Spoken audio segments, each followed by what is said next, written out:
என் அன்பு குழந்தையே, நீ கேட்டது கேட்டபடியே கிடைக்கும். நீ எதை கேட்டாலும் அது அப்படியே நடக்கும். இங்கே உன்னுடைய கேள்வி, நான் இன்பத்தை தானே விரும்புகின்றேன், எனக்கு ஏன் துன்பம் வருகின்றது? நான் சந்தோஷத்தை தானே விரும்புகின்றேன், எனக்கு ஏன் கஷ்டங்கள் வருகின்றது? இதுதானே? இதற்கு என்னுடைய பதில் கூறுகின்றேன். நீ விரும்பியது விரும்பியபடியே கிடைக்கும். உனக்கு மட்டுமல்ல, இங்கு மனிதர்கள் எல்லோரும் அவர்கள் விரும்பியதைத்தான் அடைவார்கள். ஆனால் நீ விரும்பும் அந்த விருப்பத்தில் தான் தவறு இருக்கின்றது. ஒருவன் கஷ்டப்பட்டாவது முன்னேற வேண்டும் என்பது அவனது விருப்பமாக இருக்கின்றது. எனவே அவனது முன்னேற்றத்தில் அவன் விரும்பிய கஷ்டத்தை அனுபவிக்கின்றான். இன்னொருவன் தன்னுடைய முதுமை காலத்திற்காக பணத்தை சேமிக்கின்றான். எதற்காக என்று கேட்டால், முதுமை காலத்தில் ஏற்படும் நோய்க்காக, அதன் மருத்துவ செலவிற்காக நான் இப்போதே பணத்தை சேமிக்கின்றேன் என்று கூறுகின்றான். அவன் விருப்பப்படியே அவன் முதுமை காலத்தில் நோய்களை அனுபவிக்கின்றான். அவரை போல் இருக்க வேண்டும், இவரை போல் இருக்க வேண்டும் என்று விரும்புகிறார்கள். ஆனால் அவரும் இவரும் வெளித்தோற்றத்தில் நன்றாக இருக்கின்றனர். ஆனால் அவர்கள் உள்மனதில் படும் கஷ்டங்களும் வெளி உலகம் காணாமல் அவர்கள் சந்திக்கும் பிரச்சனைகளையும் அவரை போல் இவரை போல் என்று விரும்பிய அவனும் அவர்கள் துன்பத்தை அவன் விரும்பியபடியே அனுபவித்துக் கொள்கின்றான்.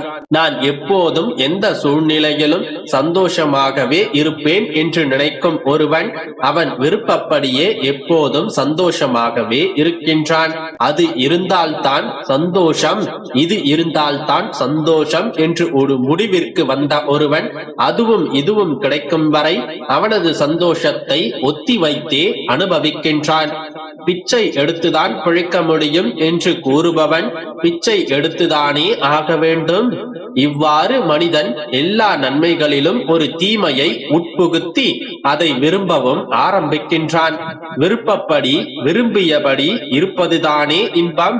ஆக நீ எதை விரும்புகின்றாயோ, எதை நோக்கி உன்னுடைய எண்ணங்கள் பாய்கின்றதோ அதுவே இங்கு நடக்கின்றது. இப்படி இருந்தால்தான் இன்பம், அப்படி இருந்தால்தான் இன்பம் என்று நீ வேண்டியதால் தான் உன்னுடைய விருப்பப்படி நடக்கின்றது. ஆனால் அது நடக்கும் போது அதை இன்பமாகவே நீ உணர்வதில்லை. அதாவது எதை எந்த கோணத்தில் அணுகினாலும் அந்த கோணத்தில் பிரதிபலிப்பதுதான் இந்த வாழ்க்கை.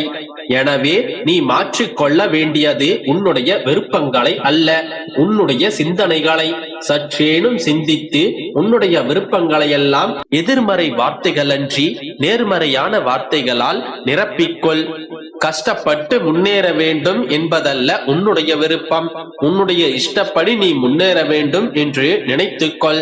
தடைகளை எல்லாம் தாண்டி முன்னேற வேண்டும் என்பதே உன்னுடைய விருப்பமாக இருக்க வேண்டாம். தடைகளே இல்லாமல் தாராளமாக முன்னேறுவேன் என்பதை உன்னுடைய விருப்பமாக மாற்றிக்கொள்.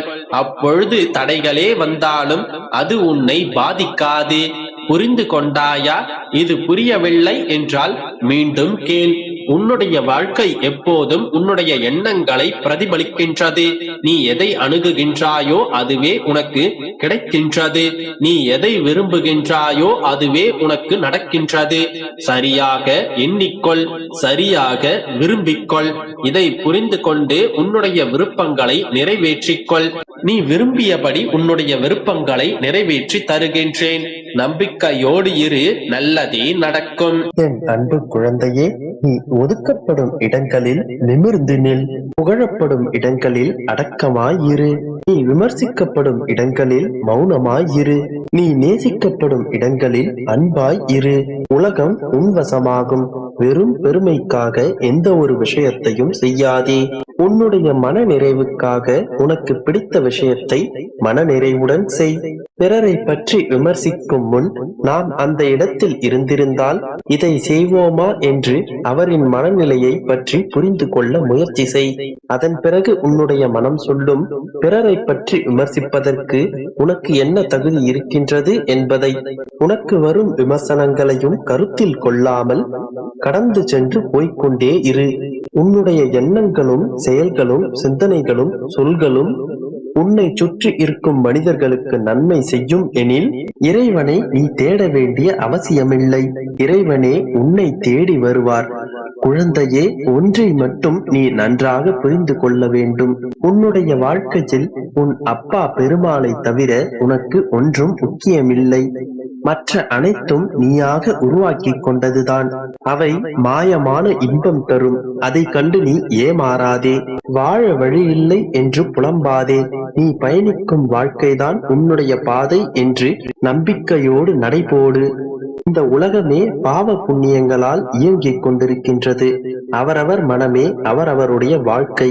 என்ன செய்ய வேண்டும் என்பதை முடிவெடுப்பதை போன்று என்ன செய்யக்கூடாது என்பதையும் சேர்த்து முடிவெடு. உன்னுடைய கண்ணீரை நீயே துடைத்துக் கொள்ளும் போது உன்னுடைய மனம் தெளிவாகும். குழந்தையே, தேவையான எண்ணங்களை மட்டுமே சிந்திக்கும் பழக்கத்தை வளர்த்து கொண்டால் நினைத்த வேலையை வெற்றிகரமாக முடித்து விடலாம். வெற்றியோ தோல்வியோ எந்த செயலையும் துணிந்து நடத்து. நிச்சயம் ஒரு நாள் வெற்றி உன்வசமாகும்.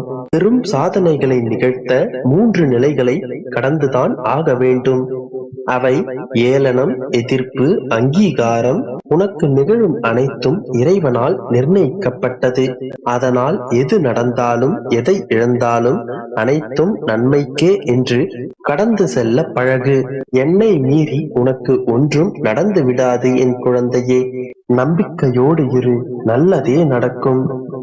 என் அன்பு குழந்தையே, இன்று உன்னை நோக்கி வரும் என் ஆசீர்வாதங்களை ஏற்க தயாராக இரு. எக்காரணத்துக் கொண்டும் நிராகரித்து சென்று விடாதே. இறுதி வரை கேட்டு நிறைவாக என் ஆசீர்வாதங்களை பெற்றுக்கொள். நீ இன்று ஆசீர்வதிக்கப்பட்டுள்ளாய் என் தங்கமே. உன் மனதில் இருக்கும் அனைத்தையும் நான் அறிவேன். உன்னுடைய எண்ண ஓட்டம் என்பது என்னிடம் வந்த பிறகுதான் உன்னை வந்து சேரும். சில நேரங்களில் தன்னம்பிக்கையோடுதான் இருக்கின்றாய். ஆனால் சில நேரங்களில் ஏன் உன் மனதில் குதர்க்கமான சிந்தனைகள் தோன்றுகின்றது? நீயே உன்னை கேட்டுக் கொள்கின்றாய். நான் இவ்வாறு யோசிக்கும் குணம் கொண்டவள் இல்லையே, பிறகு ஏன் என் மனம் இவ்வாறு யோசிக்கின்றது என்று பலமுறை உன்னை நீயே கேட்டுக் கொள்கின்றாய். நேர்மறையான எண்ணங்கள் தான் வரவேண்டும் என்று பிடிவாதமாக இருக்கின்றாய். உன்னையும் மீறி உன் மனம் எதிர்மறையான சிந்தனைகளை யோசிக்க தொடங்குகின்றது. ஆட்டு வண்டியிலிருந்து அச்சாணி கழன்று விழுந்தால் வண்டி தரிகட்டு அடங்காது ஓடுவது போன்று சில நேரங்களில் உன் எண்ணங்கள் இங்கும் அங்கும் அலைபாய்ந்து கொண்டிருக்கின்றது. உன் எண்ணம் எனும் அச்சாணியை கட்டுப்படுத்திக் கொள். ஒன்றை புரிந்து கொள். ஓடும் தண்ணீரில் கூட நாம் நீந்தி விடலாம். ஆனால் காட்டாற்று வெள்ளம் போல் நீர் இருந்தால் அதில் எவரா